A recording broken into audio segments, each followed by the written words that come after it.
Los instrumentos musicales. Una de las cosas más llamativas que notarás cuando asistas a una congregación de las iglesias de Cristo es que no utilizamos instrumentos musicales en nuestros servicios de adoración. ¿A qué se debe? ¿Cuál es la razón por la cual las iglesias de Cristo históricamente hemos prescindido del uso de instrumentos musicales en nuestros servicios de adoración?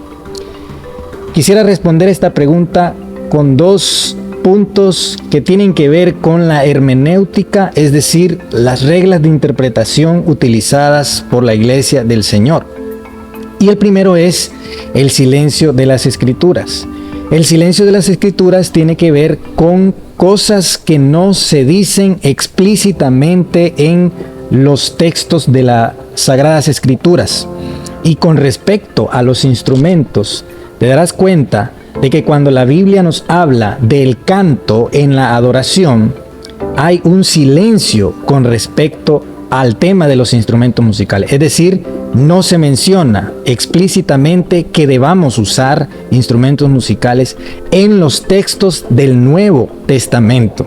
Porque cabe destacar que en el Antiguo Testamento sí vamos a encontrar la alusión a los instrumentos musicales, pero en el Nuevo Testamento, cuando hablamos de la iglesia y cuando hablamos de la adoración de la iglesia neotestamentaria, pues simple y sencillamente la Escritura hace silencio con respecto a este tema.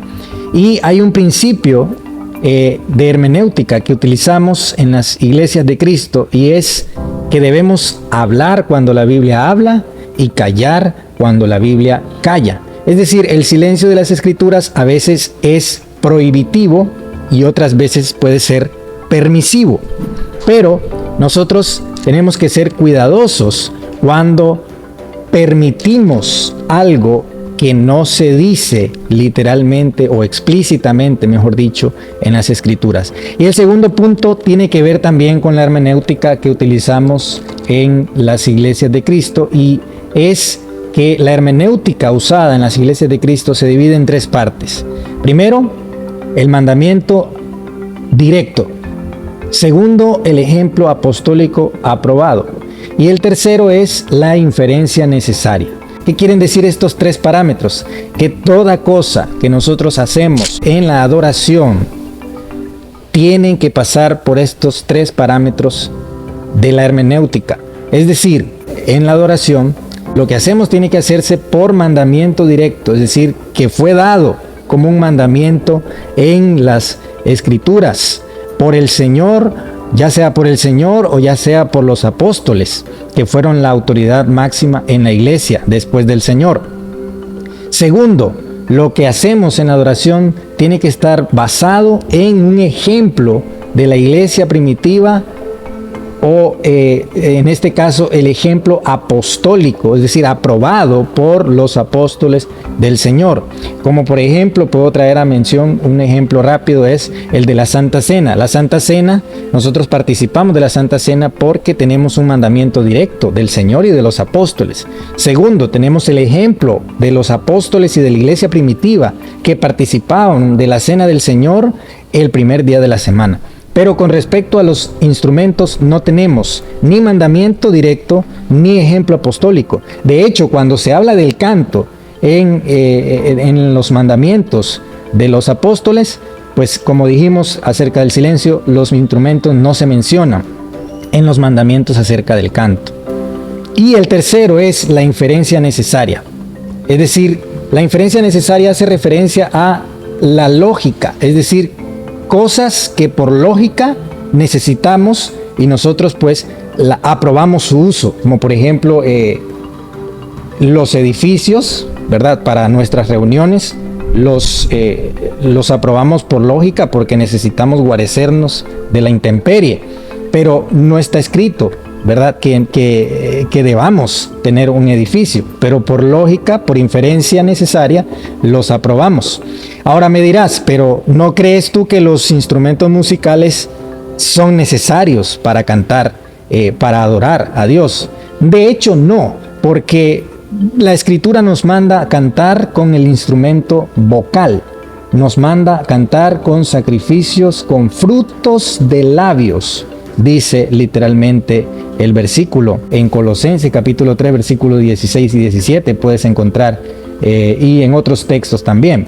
Yo quisiera agregar algo muy importante, y es que siempre hay extremos en todas las cosas que hacemos o dejamos de hacer, ¿verdad? Y sé y tengo que reconocer que en nuestras congregaciones muchas veces hay personas que pueden llegar al extremo de creer y de enseñar que los instrumentos musicales son algo pecaminoso y que por lo tanto los cristianos no deberían ni siquiera tener en sus casas una guitarra, un piano, una flauta, o ni siquiera deberían aprender a usar este tipo de cosas. Pero yo pienso honestamente que eso puede ser un extremo muy perjudicial, porque en la Escritura sí vamos a encontrar alusiones en el Antiguo Testamento acerca de los instrumentos, y por lo tanto no creo que sean pecaminosos en sí. De hecho, tengo ahora mismo de fondo un sonido de instrumentos musicales de una banda rítmica de una escuela que está acá cerca, y pues muchos de nuestros hijos, ¿verdad? Tal vez tendrán cierta pasión por el uso de instrumentos, y no creo que sea algo pecaminoso. Como digo, ese es un extremo al que creo que no deberíamos llegar. Por otro lado está el otro extremo de los que aprueban el uso de instrumentos en las iglesias, y es que llegan muchas veces al extremo de introducir a la adoración cosas que no son parte bíblicamente de la adoración, como por ejemplo los ritmos mundanos, los bailes sensuales, las danzas, las tarimas llenas de luces y de personas que convierten sus altares o los altares de las iglesias prácticamente en tarimas de espectáculos, ¿verdad? Entonces creo que ambos extremos son perjudiciales, todo extremo es perjudicial, y por lo tanto nosotros deberíamos de movernos en torno a lo que las Escrituras nos dicen. Y esa sería mi respuesta con respecto a tu pregunta de por qué no usamos instrumentos musicales. Espero que te haya sido de utilidad.